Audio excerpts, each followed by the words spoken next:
Wah, they made Helen black. Wah, you're a bigot. What if I told you that that wasn't the point of Helen in this movie?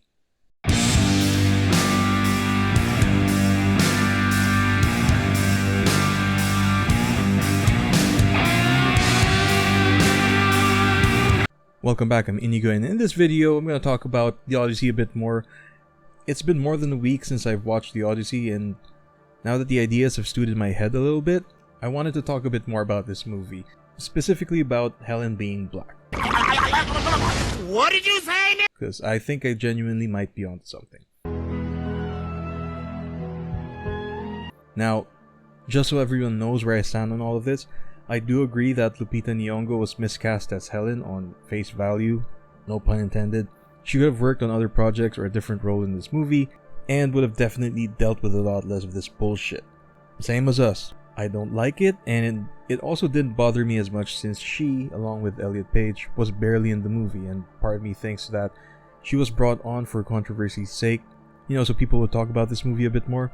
And I genuinely believe that, if you take away this culture war thing and 100 years from now, when someone in the future would watch this movie, they just think, huh, that's weird. Kind of like how in the 80s and 90s they just forced a bunch of rap in movies that didn't make sense. Anyways, the reason why I wanted to talk about this more was because Christopher Nolan has this reputation of being very deliberate and detail-oriented.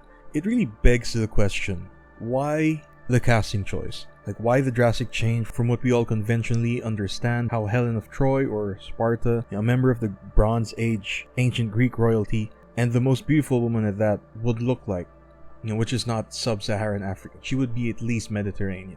So that's one of the things that's been bothering me about this movie. Not in a racist way, we can go there, but like as a character, like why the choice? So let's talk about it.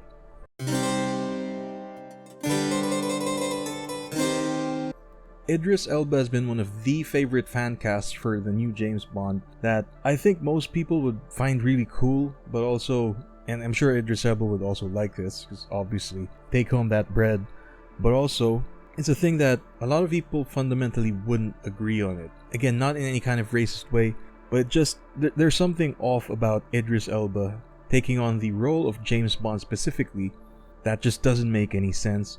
Which, if you take a James Bond-like character and make Idris Elba play it, that movie would make so much money. Like, I don't know why they wouldn't just do that. But in 2015, James Bond author Anthony Horowitz, who got a lot of backlash, I think said it best, in that he claimed that Idris Elba was too street and not suave enough to play 007, and that Idris Elba himself later addressed about how James Bond's character is inextricably tied to a specific type of British upper-class establishment that, he's just not going to be a part of. And it got me thinking. It's basically the same thing with characters like Bruce Wayne and Tony Stark. Like with Bruce Wayne, part of what makes him the kind of Batman that he is, because spoilers, there's a lot more Batman in the comics that isn't Bruce Wayne, but they don't have the same weight, including Dick Grayson at some point. But Bruce Wayne specifically has to come from old money, choosing to reject his usual privileges and instead using all his family's resources, or what's left of his family's infinite resources, and dedicating that and his life to fighting crime because of the trauma that he experienced as a rich kid growing up with all this privilege and just having that taken away. Like, that's central to his creation of becoming Batman. That's intrinsic to Bruce Wayne being Batman. And it's the same thing as Tony Stark having to be a byproduct of the military-industrial complex. Like, he just can't be this rich billionaire genius. It has to be him making a ton of money, and then upon seeing how his creations and his weapons are being used for so much death and destruction, that totally flips him and makes him become the hero that he is, that is Iron Man. And just like I've said earlier, there have been a lot of Batman with different backgrounds in the comics before, including a black dude, I think. And in the same way, there have been lots of characters who wore the exact same Iron Man suit with the exact same capabilities, but then they're also no Tony Stark.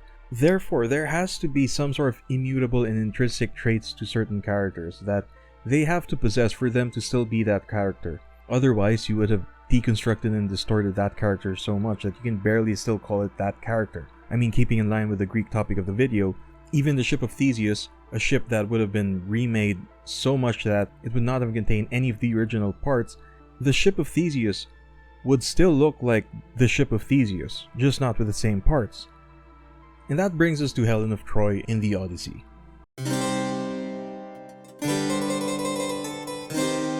I'm not gonna get in too deep with this since I'm not an archaeologist, historian, or a mythologist. I just dabble in this stuff occasionally, and I've never even read the Iliad. I thought watching the movie Troy in high school was good enough, but I do have the book.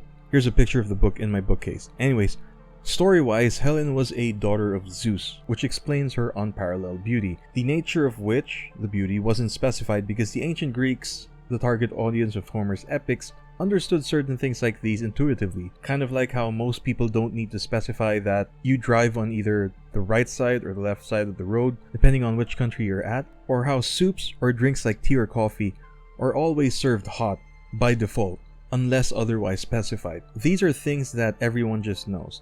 There were no direct descriptions of what Helen looked like because at the time, everybody knew what beautiful was in ancient Greece, according to ancient Greeks. Just like today in modern East Asian countries, they have their standards of beauty and everybody just understands what's beautiful, and it's also the same thing in Latin countries and everywhere else. Hence, we don't really describe things like beauty because even though beauty is subjective to us individually, collectively as a culture, we all have our standards, and that's just a thing that we don't need to specify within our groups today, and that's a thing that the ancient Greeks also understood and they didn't need to specify. So at the time, Homer only ever really gave very few descriptions with regards to how Helen looked. One of which, in relation to her skin color, is to the term white-armed, or in Greek, liokolenos. Sorry, by the way, if I'm butchering a bunch of Greek names and terms, but it comes from liokos, which means bright, gleaming, white or pale, and olene, which means arm or elbow, so white elbow. It doesn't mean white in our modern sense, which as we understand is Anglo-Saxon or Nordic, but white then was in the sense that her skin was so fair from being untouched by the sun, because she's from the upper class and they do not work directly under sunlight. Like, she's of a light-skinned olive or Mediterranean complexion before any kind of tanning kind of happened, because again, white arm. Other descriptions by Homer include kalikomos, or lovely-haired, kaliparios, fair-cheeked or beautiful-faced, tanipeplos, meaning long-robed or richly dressed, and diaginaikon, or divine among women or godlike woman. Now that last one, yeah, in our modern sense, that can definitely apply to Lupita, and how like the pop culture says black women are godlike. That makes sense, but the other four before it, and maybe the long-robed one, but white-armed, lovely-haired, fair-cheeked doesn't really come to mind when you see Lupita. So if Helen in the original poems was one way, but then Helen in the movie was another way, how do these things connect? What could possibly be the reason for this big change? Well, for starters, I think that's not the point of Helen in the story that Christopher Nolan was trying to tell in this movie. See, Christopher Nolan movies are so laser focused in telling one central theme or story to a fault that one common criticism is how characters feel hollow and inhuman, or they serve a role more than like being actual characters, making them sort of like unnatural. Obviously, Odysseus has his own arc with like PTSD and war trauma, but also central to the theme, it revolves around how songs and stories shape popular narratives or reality. And the movie actually starts with that with the Barb, aka Travis Scott. And that's really when I had this idea, like what if Helen in this version of the Odyssey was never supposed to be this objectively most beautiful woman in the known world at the time, and that was a lie built to fuel propaganda to help with the war effort.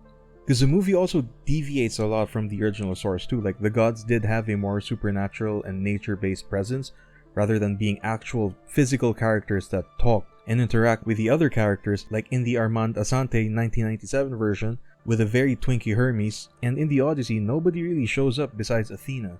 So again, already, that is a major deviation from the original source material for us to safely say that maybe Christopher Nolan wants to tell it differently. Maybe he has a different message, and maybe Helen's role in that message is supposed to be something else. Because in the movie, Odysseus himself took almost 20 years to get home to Ithaca. But people in Ithaca were already aware of what happened in Troy and how the Greeks won over the Trojans and how that was all cooked up by Odysseus. But they don't really know the extent of the war crimes that the Greeks committed, and even us in the movie until the very end. Spoilers, by the way. They didn't know the extent of the war crimes that the Greeks committed when they sacked the city of Troy, which was conveniently left out by the bards in these songs. It should be noted that this PTSD angle was one of the big narrative choices Nolan made specifically for this movie, and he angled it in a way that the author who translated this version of the Odyssey didn't actually agree with how Nolan chose to portray Odysseus versus how he was much more glory-centric and macho in the original version, and also in this supposedly feminist-leaning version Like, even he's macho over there. But then, strangely enough, Christopher Nolan chose this PTSD angle. And that choice is very specific to this movie. So in that sense, maybe Christopher Nolan chose Lupita Nyong'o specifically because of her role in telling that part of the story. Because maybe her face alone isn't the one that launches 1,000 ships out of that sheer beauty. And that part is just maybe flat out propaganda to cover up the real reason that they went to war, which was for Agamemnon and his desire for power and greed and to take control of the shipping lanes from Troy. A point that everybody in the know see it as an open secret in the movie. Like, they're not even bullshitting each other. And one of the things that really gave it away for me, why Helen's face launching 1,000 ships was basically propaganda and even straight up bullshit, the reason why that makes a lot more sense to me is because of this one rule that keeps getting repeated throughout the movie. Now, Christopher Nolan movies have always established and played by a set of rules. That's the reason why Christopher Nolan movies have always been sort of like believable. Like, that's gonna be its own video that's gonna be coming up, but the important part is that Christopher Nolan's movies always have these sets of rules. In The Prestige, for example, as a magician, you really have to live your illusion for the magic to really sell. In Interstellar, they obeyed the laws of physics, but it's things that are theoretical for us now. It's shown in actual physics in the movie. And there's a thing where love connects us all no matter where or when we are. In The Dark Knight, it revolved heavily around Batman's no-killing rule, ethics and the rule of law, and how Joker tests how far Batman, Gordon, and Dent are willing to go, potentially compromising themselves and breaking their own rules just to stop the Joker. In Tenet, there's the whole time moving forwards and backwards thing that I still don't get.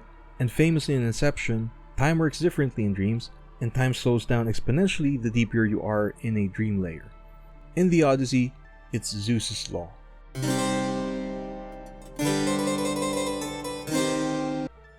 Zeus's law is basically the golden rule, whereas Jesus Christ said it best in treat others the same way you want them to treat you. It's for you to treat others with hospitality and kindness. It's because you don't know whether they're a god in disguise or not. And it's the one law that keeps being repeated throughout the movie that serves as a sort of glue that keeps this world together. The suitors invoke Zeus's law on Penelope and Telemachus. Odysseus invokes this on basically everyone else who aren't feral or bloodlusted in his journeys, notably the Cyclops before they met him and Circe.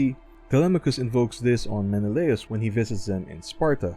And the big reveal at the end on why Odysseus doesn't feel like he deserves to go back home is that it's because of him conjuring up the trick to sneak in the Greek soldiers into Troy within that wooden horse as a peace offering to deceive the Trojans in order so that they can break in, open the gates, and end the decade-long war at this point. The Greeks violate Zeus's law and the Trojans' hospitality, even as a besieging army. Basically, because Odysseus violated Zeus's law, both Odysseus and the Greeks are now being punished by the gods for violating the hospitality of the Trojans. Odysseus, as a result, gets Odysseyed for 10 more years, he couldn't get home. Agamemnon gets his comeuppance. Menelaus is basically stuck with his wife, who probably hates him and still loves someone else. And for the Greeks as a whole, civilization starts to collapse. We can see it throughout the journey where things are a lot less connected and there's this bleak feeling that everyone collectively understands that all the good things that are happening right now are just gonna stop. Except here's the problem. Wouldn't the Trojan horse just make things right, from the Greeks' perspective? After all, it was Helen and Paris who violated Zeus's law first when they snuck out of Sparta and eloped, going all the way back to Troy. Based on the movie's rules, the Trojan War would have been a direct result and consequence of Helen and Paris violating Zeus's law. Except the Greeks and Trojans were basically in a stalemate, and the Trojans we know today from archaeological evidence could just hold on indefinitely. On a side note, the reason why was because they had access to clean water, which historical Troy definitely had. I know I said to keep things grounded to just the movie, but in the movie Troy did have this olive tree garden that didn't look like it was dying, so I'm assuming for the trees to be healthy, they also had to have access to infinite water, like in real life.